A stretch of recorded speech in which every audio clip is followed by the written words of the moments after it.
Hello, peoples. All right, going to do a little tutorial here about Round Midnight, written by Cootie Williams and Thelonious Monk. I'm not going to do the intro. I got this chart out of the Colorado book because my YouTube friend Ken Hewitt, who has a great channel, said that this is the right chords. This is what some jazz legend taught to him years ago, and that these are the right chords. And the one in the regular real book, they ain't right. They sound good either way, and I kind of borrowed a little bit from both versions, and I also listened to who did I listen to? Linda Ronstadt. Yeah, she sings it nice. She's the best.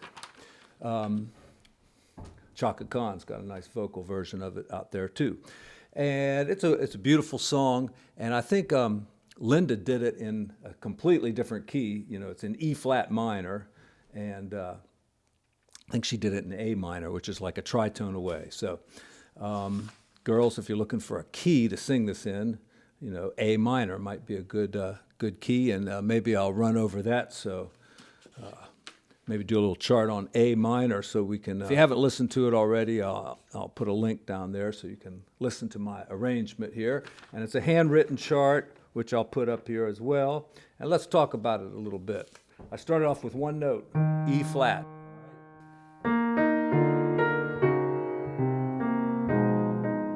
Now this is, right away I'm kind of going off the rails here. I'm not really following the chart exactly. But, when I was studying jazz, this is the way my teacher said it went. So to this chord, F minor, 7 flat 5, and the B being in the bass down there. So I went with that.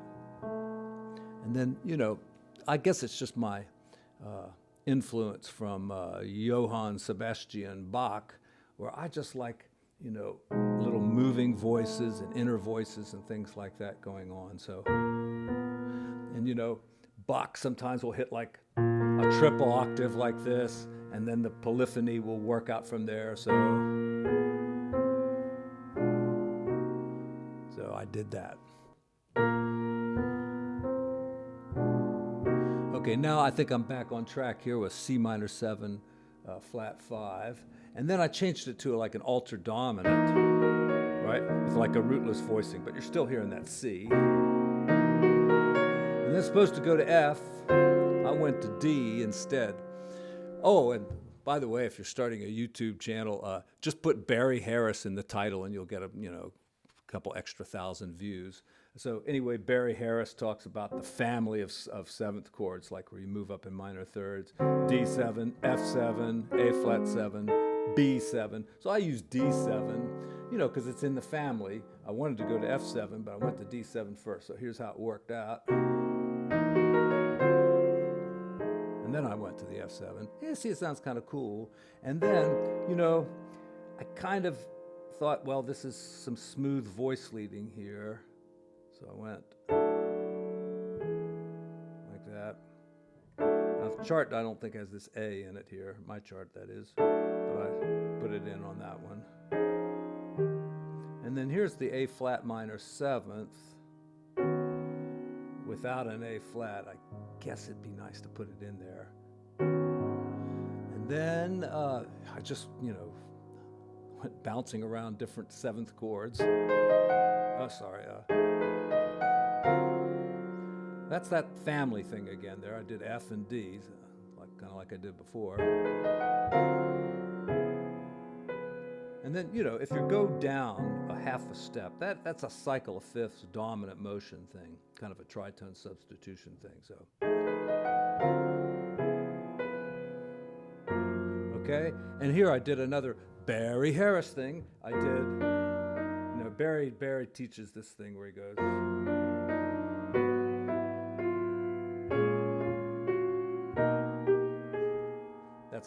I don't know where that comes from originally. I'm sure it's a classical device that goes like back to the 1400s or something. But anyway, I used it. But kind of in a different way. And here the melody is on the bottom of these thirds.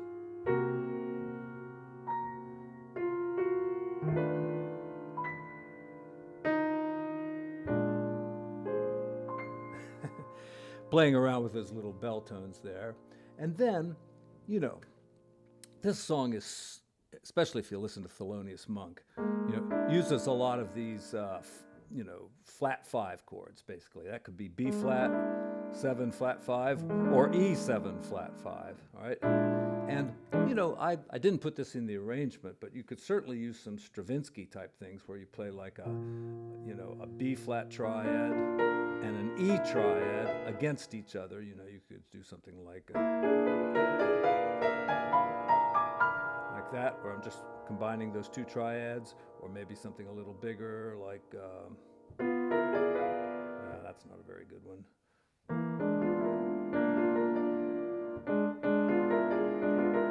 Anyway, lots of possibilities there.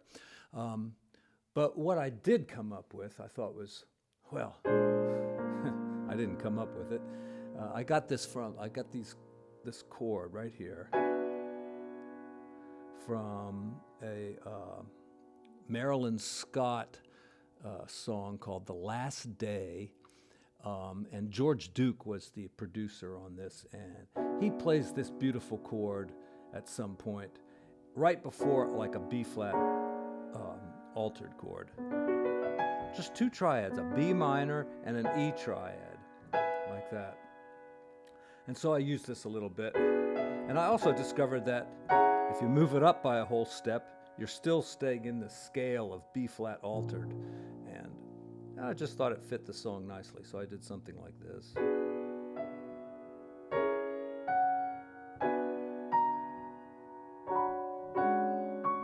And then I played a E flat minor 13 chord, broke all the rules here, but and then I put the melody in the left hand. All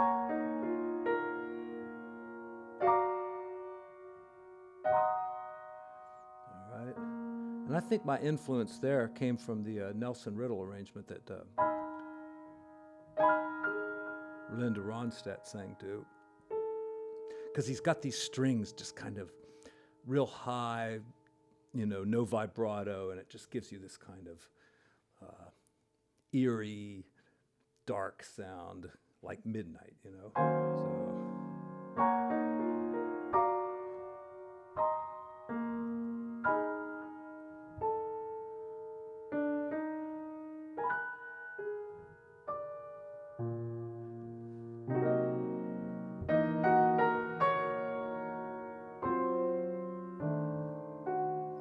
Pretty much doing what I did the first time around, but bigger chords.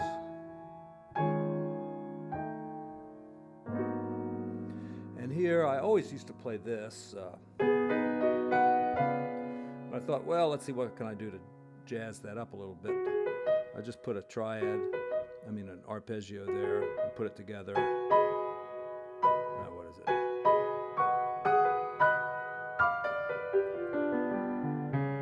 Art Tatum idea there. Now, if you can pull that off really fast or something.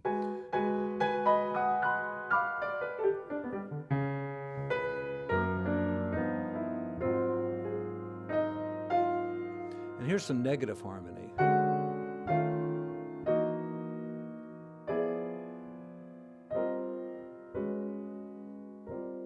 All right, let's do that negative harmony again.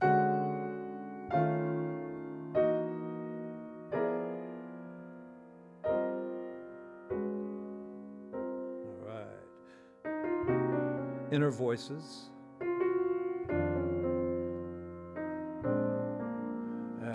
And here, I say a little more inner voices.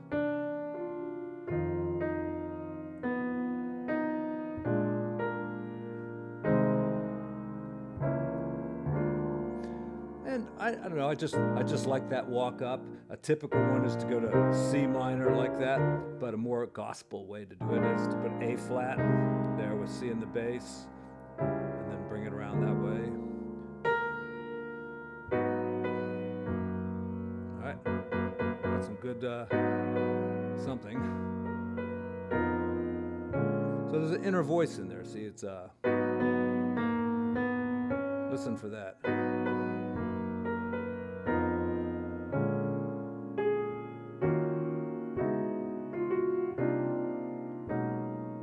That's the money chord right there. That's so nice.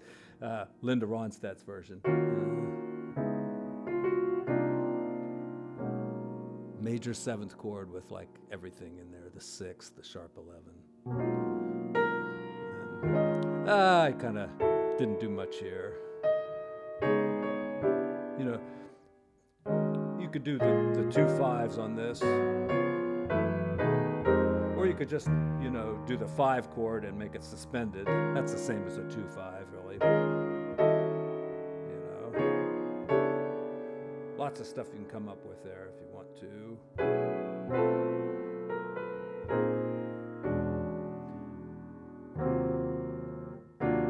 All right, there's another money chord right there. It's a minor 7, minor major 7th, with a 9, and then the 13 down here.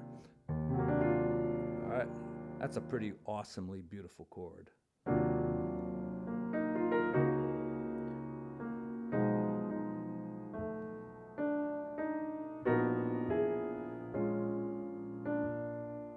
Yeah, see what I did there? That's my B7th there. It's a suspended dominant chord. And then there's the tritone thing in there. There's the family, Bear Harris, family of triads there. E triad, D flat triad, B flat triad. They're all in the same family, minor thirds apart. And then I just improvised the rest.